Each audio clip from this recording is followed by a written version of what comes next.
Ciudad Juárez, le terrain de jeu du tueur.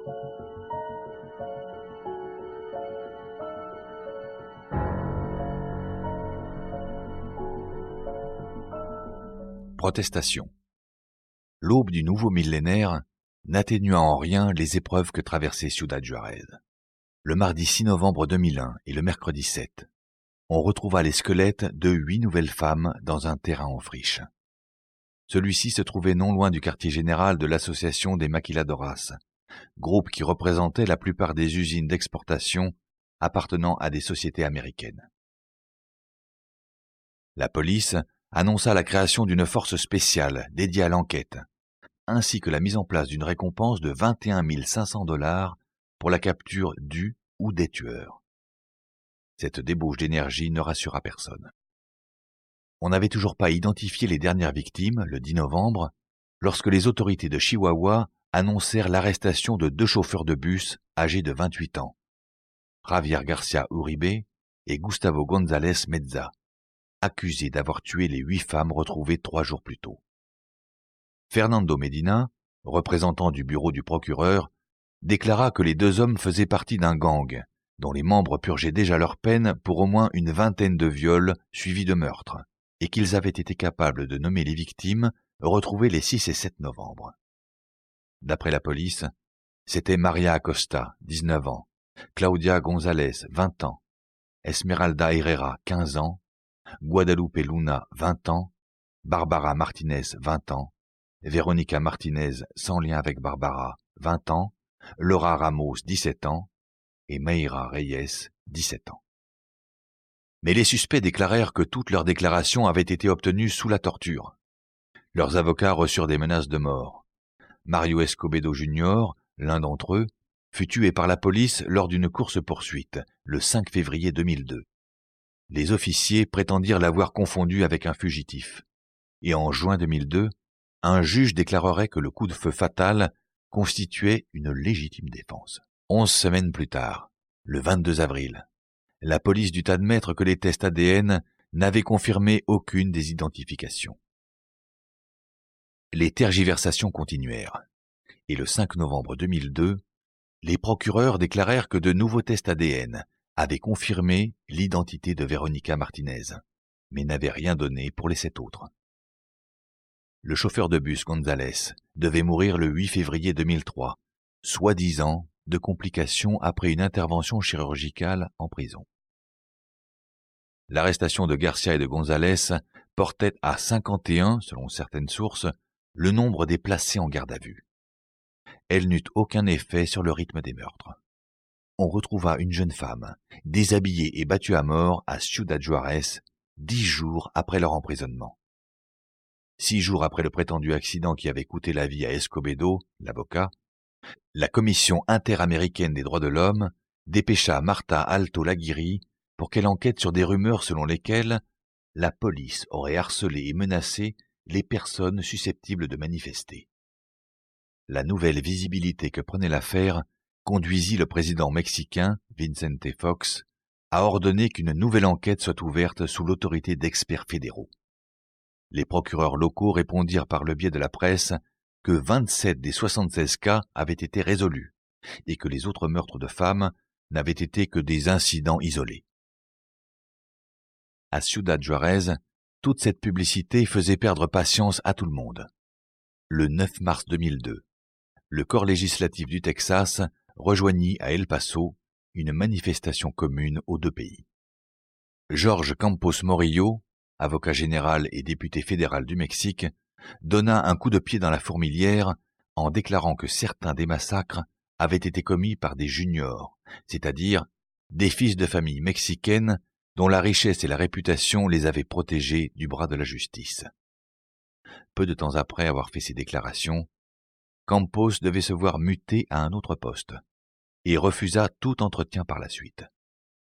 En octobre 2002, le FBI reprit les rênes de l'enquête. Jusque-là, leurs efforts de profilage avaient été vains. Les grandes figures de Juárez continuaient de s'occuper des affaires de la ville. On érigea une grande croix de bois près de la frontière, à la mémoire des jeunes filles tuées et disparues. Peu de temps après, le maire Jesús Delgado reçut une lettre cinglante de l'Association des entrepreneurs et des professionnels de Juárez Avenue accusant la Croix de dégrader l'image touristique de la ville. Cette lettre avait été écrite le 23 septembre 2002, jour où la police trouva 2 autres cadavres de femmes à Ciudad Juárez. L'une des victimes avait été étranglée et déshabillée en partie. Selon la police, l'autre était morte d'une overdose. L'agent spécial David Rodriguez accueillit cette interprétation avec scepticisme. Le 8 octobre, on retrouva une autre femme qui avait apparemment été battue à mort. L'année se terminait mal pour l'image de marque de Ciudad Juárez. La première dame du Mexique, Sahagún Fox, appela à l'arrêt des meurtres le 25 novembre, tandis que plus d'1 millier de femmes vêtues de noir défilaient dans les rues de Mexico pour manifester contre les piétinements de l'enquête.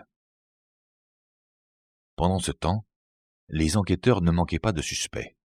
En réalité, ils en avaient beaucoup trop, d'autant plus que certains étaient des policiers.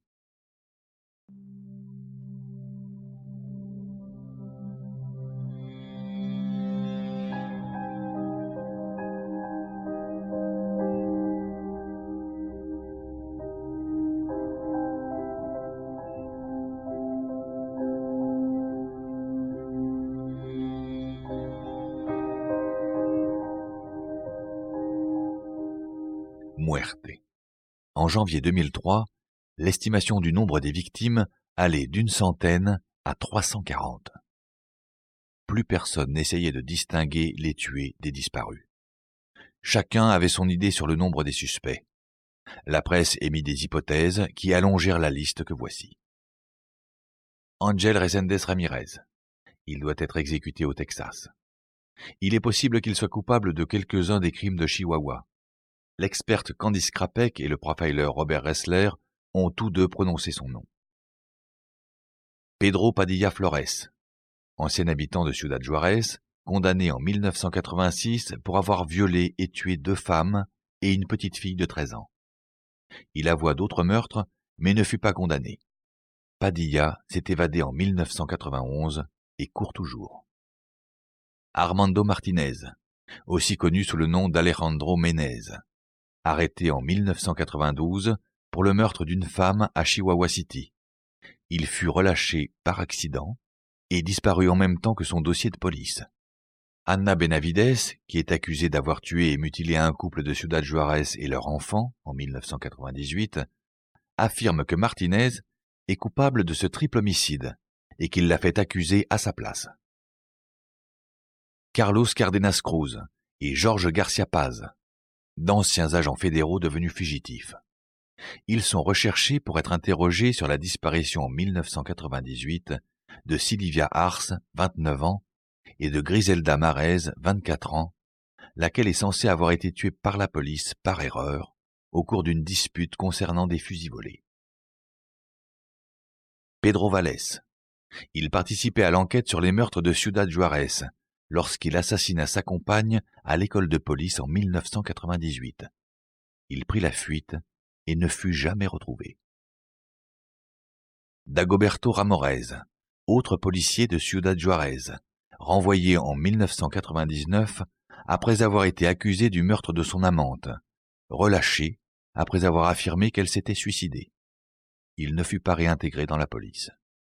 Julio Rodríguez Valenzuela, ancien chef de police de la banlieue d'El Sauzal, accusé en 1999 de tentative de viol sur une jeune fille de 16 ans, près de l'endroit où s'étaient déroulés 2 meurtres auparavant. D'après les autorités de Chihuahua, il se serait enfui à El Paso ou au Nouveau-Mexique, et court toujours. Sergio Hernández Pereda, police d'État de Chihuahua jusqu'en 1997. Il s'enfuit l'année suivante, peu de temps après que sa femme ait été assassinée. Il est toujours en fuite. Melchor Baca, ancien de la police fédérale, en fuite après le meurtre d'un ami de sa femme au palais de justice où ils travaillaient tous deux. Plusieurs théories du complot viennent compléter la liste des suspects. En voici les principales. Secte satanique. Certains habitants de Chihuahua voient dans les événements la trace d'activités occultes, faisant ainsi ressurgir les souvenirs des meurtres rituels commis sous l'influence de drogue par les adeptes d'Adolfo Costanzo à Matamor dans les années 1980. Trafic d'organes. Cette légende urbaine, exacerbée par le cinéma et les romans, détient une résonance particulière à Ciudad Juárez. Il y a des rumeurs selon lesquelles des organes vitaux auraient été retirés à certaines victimes. La police. Ces 5 dernières années, les agents de Ciudad Juárez ont été accusés par au moins 10 femmes d'enlèvement et d'agression sexuelle. Il n'y eut aucune poursuite. Mais les enquêteurs admettent soupçonner un policier non identifié en ce qui concerne les meurtres d'Elisabeth Gomez, 29 ans, et de Laura Inere, 27 ans, en 1995. Trafic de drogue. Les autorités soupçonnent qu'une partie des femmes assassinées et disparues à Chihuahua aient été des toxicomanes ou des contrebandières à la petite semaine, qui auraient été exécutées parce qu'elles en auraient trop su. En novembre dernier, un rapport du FBI accuse des trafiquants de drogue non identifiés d'avoir torturé et tué Lilia Garcia, 17 ans, qui fut retrouvée à une 50aine de mètres de l'endroit où l'on avait découvert les victimes de novembre 2002. Riche sadique. Certains avocats affirment toujours que les meurtres sont dus à une cabale d'hommes riches et puissants, dont l'influence les rend intouchables. Quant à Abdel Sharif, son dossier fut à nouveau examiné par la justice en février 2003, à cause d'un problème de preuve dans l'affaire d'Elisabeth Garcia. La condamnation pour meurtre fut maintenue, mais la sentence fut ramenée de 30 à 20 ans de réclusion. Les 2 parties promirent de faire appel de la sentence. Les procureurs déclarèrent qu'il se pourrait que Sharif soit accusé d'autres meurtres. Malgré tous ces suspects et toutes ces théories, issues des paroles rassurantes de l'autorité publique, il est certain que cette affaire est loin d'être résolue. Tout ce qu'on peut encore en attendre, ce sont de nouveaux cadavres dans le désert.